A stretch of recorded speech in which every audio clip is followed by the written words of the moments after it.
Israeli वज़ीर दिफा का रात को किए गए हमले में ईरान के सिक्योरिटी चीफ अली लारजानी को निशाना बनाने का दावा। इसराइली फौज का तेहरान पर हमले में बसीज फोर्स के कमांडर गुलाम रजा सुलेमानी को भी शहीद करने का दावा। इसराइली फौज का कहना है यह नुकसान ईरान के कमांड एंड कंट्रोल ढांचे के लिए बड़ा धचका है। ईरानी पार्लियामेंट के स्पीकर बाकर कालिबाफ का कहना है अमरीका की मौजूदगी तक मशरिक वस्ता महफूज नहीं रह सकता। खित्ते के ममालिक नई तरतीब खुद बनाएंगे। तर्जुमान पासदारान इनकलाब का कहना है जंगों का फैसला सोशल मीडिया पर नहीं मैदान में होता है। अमरीकी मिशन का नाम एपिक फ्यूरी नहीं एपिक फेयर होना चाहिए। ईरान वो जगह है जहां आप और आपकी अफवाज आने की हिम्मत नहीं करती।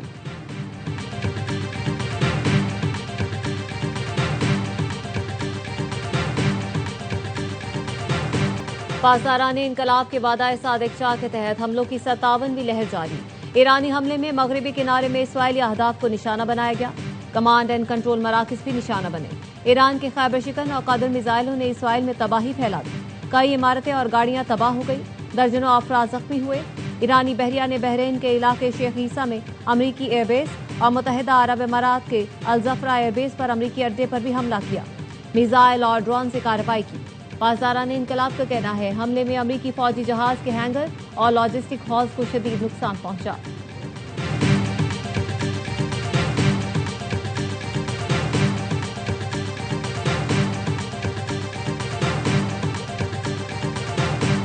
Can we wrap this war up this week? I don't think so, but it'll be soon. Won't be long. And we're going to have a much safer world when it's wrapped up. It'll be wrapped up.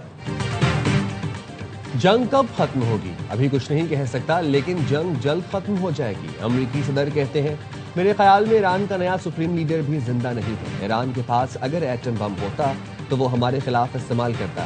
आबनाए Hormuz खुलवाने में मदद न करने वाले मुल्कों पर तनकीद। बरतानवी वज़ीर आज़म कीयर स्टार्मर ने की नकल भी उतारी।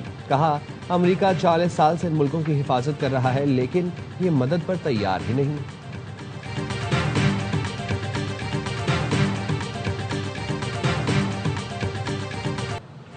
तेहरान का बगदाद एयरपोर्ट के करीब अमरीकी तंसीब पर रॉकेटों से हमला। सायरन बज उठे। अल जजीरा का कहना है इससे पहले बगदाद में अमरीकी सिफारतखाने को ड्रोन और रॉकेट से निशाना बनाया गया था। सऊदी वज़ारत दिफा का कहना है सऊदी अरब ने मशरिकी इलाके में ईरान से फायर किए गए 2 ड्रोन मार गिराए। अबुधाबी में इशा गैस फील्ड पर ईरान के ड्रोन हमले के बाद लगी आग पर काबू पा लिया गया। कतरी वज़ारत दिफा ने बताया ईरान ने कतर पर 14 बैलिस्टिक मिसाइल फायर किए। फजाई दिफाई निज़ाम ने उन्हें फजा में तबाह कर दिया। कुवैती फौज का कहना है फजाई दिफाई निज़ाम दुश्मन हमलों को फजा में नाकाम बना रहे हैं।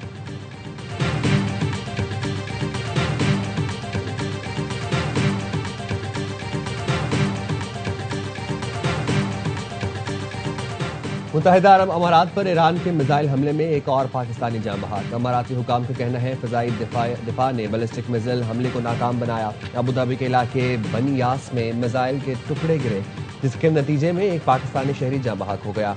यूएई पर ईरान के हमलों में जाँ बहक होने वालों की मजमूई तादाद 7 हो गई। 3 पाकिस्तानी शामिल हैं।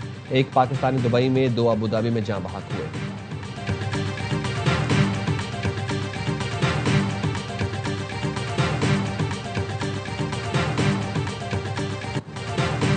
इसराइली फौज की जनूबी लेबनान के देहात में हिजबुल्लाह के ठिकानों पर बमबारी। 3 अफराद शहीद, 5 फौजी जख्मी। इसराइली फौज का इलाका खाली करने का इंतबाह जारी कर दिया। एक्स पर लिखा इसराइली फौज हिजबुल्लाह के फौजी इंफ्रास्ट्रक्चर पर जल्द हमला करेगी। आज सुबह इसराइली हमलों में बैरूत के 3 इलाकों को निशाना बनाया गया।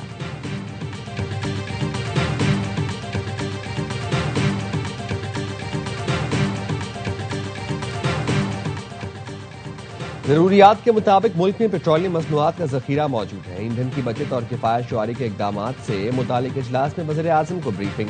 वज़ीर आज़म शहबाज शरीफ का कहना था वज़ीर पेट्रोलियम दरामदात की सप्लाई बेहतर बनाने के लिए मुतहरिक हों।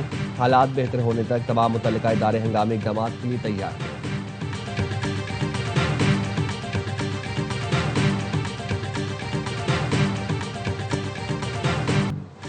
अफगान तालिबान रजीम का उम्मीद अस्पताल पर हमले का प्रोपेगेंडा बेनकाब। वजारत इत्तलात के मुताबिक कार्रवाई में पाक फौज ने कैंप फेनिक्स को निशाना बनाया, जबकि उम्मीद अस्पताल कैंप फेनिक्स से कई किलोमीटर के फासले पर है।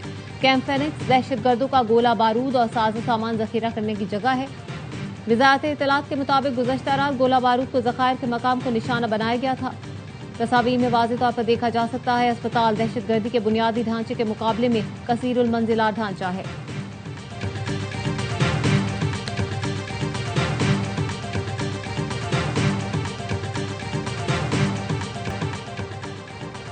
पाक फौज की अफगान तालिबान और फितनल खवारिज के खिलाफ मौसर कार्रवाइयां। खैबर सेक्टर से मुल्हका अफगान तालिबान की फौजी पोस्टों को कामयाबी से निशाना बनाया। सिक्योरिटी जराये के मुताबिक पाक फौज ने एंटी टैंक गाइडेड मिसाइल से पोस्टों को तबाह किया। अफगान तालिबान को भारी जानी और माली नुकसान उठाना पड़ा। शुमाली वज़ीरिस्तान में अफगान तालिबान के झंडा पोस्ट को तबाह कर दिया गया। ऑपरेशन गज़ब लिल हक अपने अहदाफ के हुसूल तक जारी रहेगा।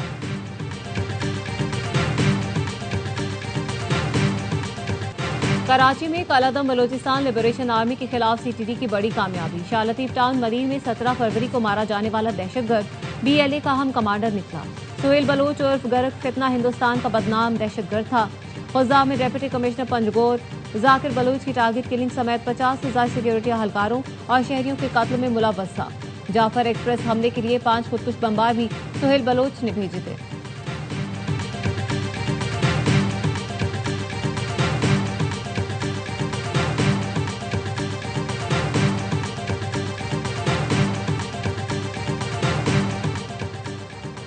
वफाकी वज़ीर दाखिला मोहसिन नकवी और वज़ीर ख़जाना मोहम्मद औरंगज़ेब की ज़रिए सदारत इजलास। मनी लॉन्ड्रिंग और हुंडी माफिया के खिलाफ भरपूर क्रैकडाउन का फैसला। स्टेट बैंक और FIA का जॉइंट वर्किंग ग्रुप तश्कील दिया जाएगा। वफाकी वज़रा का कहना था हवाला हुंडी का कारोबार किसी सूरत बर्दाश्त नहीं किया जाएगा।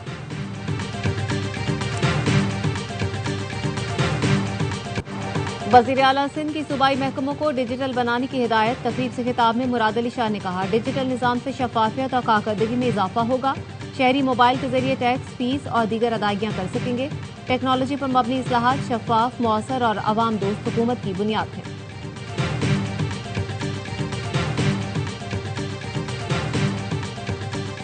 सानेहा गुल प्लाजा तहकीकात। पुलिस सर्जन डॉक्टर समिया ने कमीशन के सवालों का जवाब जमा करवा दिया, जिसके मुताबिक गुल प्लाजा में हलाकतें शदीद धुएं के बायस दम घुटने से हुई। मरहलावार लाशें मिलना जाहिर करता है कि मुतासरीन तवील वक्त तक अंदर फंसे रहे।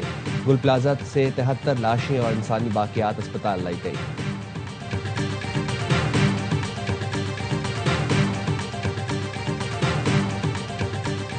कराची दिन रात तरक्की कर रहा है। पीपल्स पार्टी शाराय भुट्टो बना रही है। हम अवामी हुकूमत हैं, हमें अवाम की फिक्र है। वजीर इत्तला सिंध शर्जील मेमन का कहना है कराची के इंफ्रास्ट्रक्चर, सफाई, पानी पर जो काम हो रहे हैं कहीं और नहीं हुए। कराची की हर गली, सड़क, मोहल्ले में पीपल्स बस सर्विस चलेगी। हमने पाकिस्तान बल्कि खित्ते की तारीफ की पहली पिंक बस शुरू की।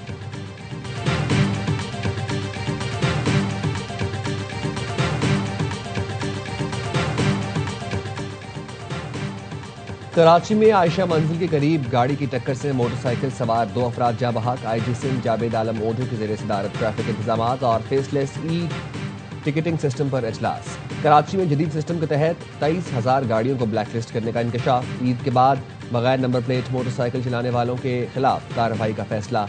IG सिंध ने शहर में ट्रैफिक हादसात में इजाफे पर तहकीकाती रिपोर्ट तलब कर ली।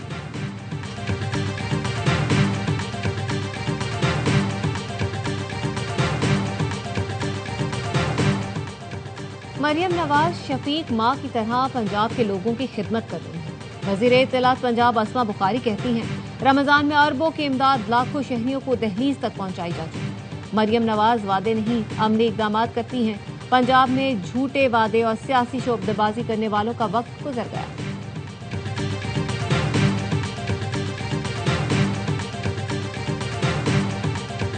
अमेरिका ईरान जंग के बायस खित्ते में कशीदगी, ईंधन का बहरान सर उठाने लगा। मुमकिन बहरान से निपटने के लिए हुकूमत पाकिस्तान के पास 2 ऑप्शन रह गए। पहला ऑप्शन आलमी मंडी के मुताबिक पेट्रोलियम मसनूआत की कीमतों में इजाफा। दूसरा ऑप्शन QR कोड के जरिए फ्यूल राशनिंग सिस्टम मुतारिफ कराना है, जिसके तहत गाड़ियों को हफ्तावार महदूद मिकदार में पेट्रोल फराहम किया जाता है। श्रीलंका समेत खित्ते के मुख्तलिफ मुल्क फ्यूल राशनिंग का सिस्टम पहले ही मुतारिफ करा चुके हैं। माहिर मईशत आबिद सुलेही का कहना है स्कूल और दफातर खुले रखने हैं तो राशनिंग के ऑप्शन पर जाना होगा। माहिर तवानाई खालिद वलीद ने कहा हुकूमत सोलर एनर्जी का ऑप्शन भी इस्तेमाल करे। हुकूमत किस ऑप्शन पर जाए, आप भी अपनी कीमती आरा से हमें व्हाट्सएप मैसेज के जरिए आगाह करें।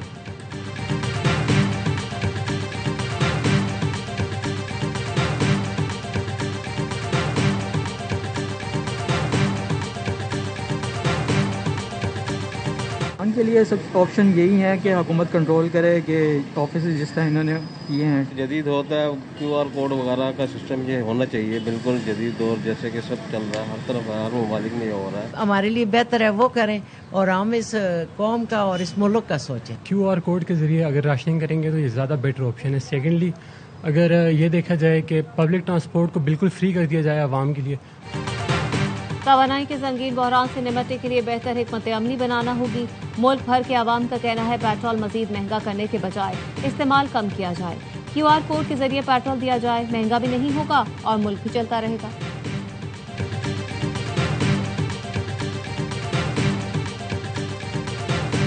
हिंदुस्तान दा नरेंद्र मोदी वो है जड़े मुंह विच राम राम बगल विच छुरी रखदे है। पाकिस्तान दी होंद बचाउणी है तो हिंदुस्तान दे टुकड़े टुकड़े करने पैणगे। We are ready to fight for Pakistan. सिखों की आलमी तंजीम सिख फॉर जस्टिस ने अफगानिस्तान में दहशतगर्दों के खिलाफ कार्रवाई पर पाकिस्तान की हिमायत का ऐलान कर दिया। गुरबचन सिंह पुन्नू ने कहा, पाकिस्तान को भारत की हुकूमत की स्पॉन्सर दहशतगर्दी का सामना है। भारत अफगान तालिबान को पाकिस्तान के खिलाफ इस्तेमाल कर रहा है। खालिस्तान के हामी सिख पाकिस्तान के लिए लड़ने को तैयार है।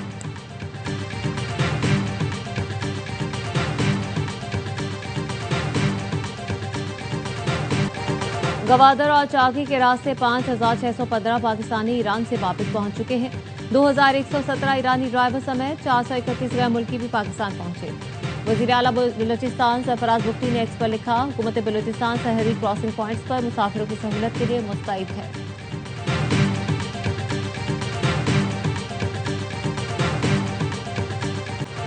कराची में बुधवार जुमेरात को गरज चमक और तेज हवाओं के साथ बारिश की पेशगोई। बारिश बरसाने वाला सिस्टम आज रात मुल्क में दाखिल होगा। 18 और 19 मार्च के दौरान वक्फे वक्फे से तेज हवाओं और गरज चमक के साथ बारिश और मुख्तलिफ इलाकों में यालाबारी भी मुतवक्की। मरी, गलियात, इस्लामाबाद और पंजाब में वक्फे वक्फे से बारिश और यालाबारी का इम्कान। खैबर पख्तूनख्वा, गिलगित बल्तिस्तान और कश्मीर में मूसलाधार बारिश की तवक्को। बलूचिस्तान में आज से 23 मार्च तक आंधी और बारिश मुतवक्की।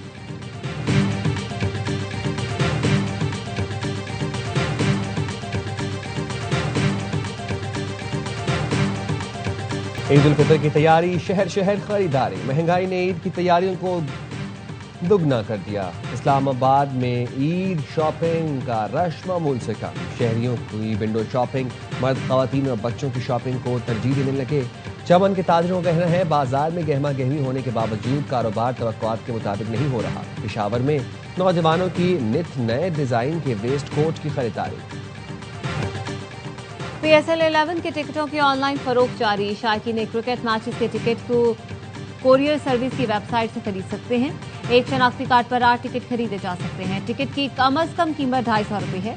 मेगा इवेंट का आगाज 26 मार्च से होगा। हैदराबाद किंग्समैन ने ऑस्ट्रेलिया के मानिस लबशीन को कप्तान मुकर्रर कर दिया।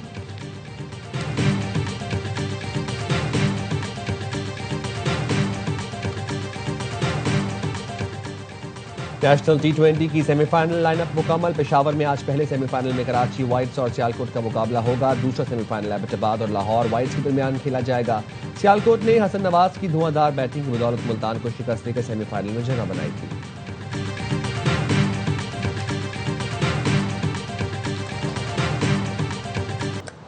सोने और चांदी की कीमतों में इजाफा। फी तोला सोना 1,000 रुपये महंगा होकर 5,23,762 रुपये का हो गया। बैनुल-अक़वामी मार्केट में फी ऑन सोना $10 इजाफे से $5,010 का हो गया। फी तोला चांदी 128 रुपये इजाफे से 8,569 रुपये की हो गई।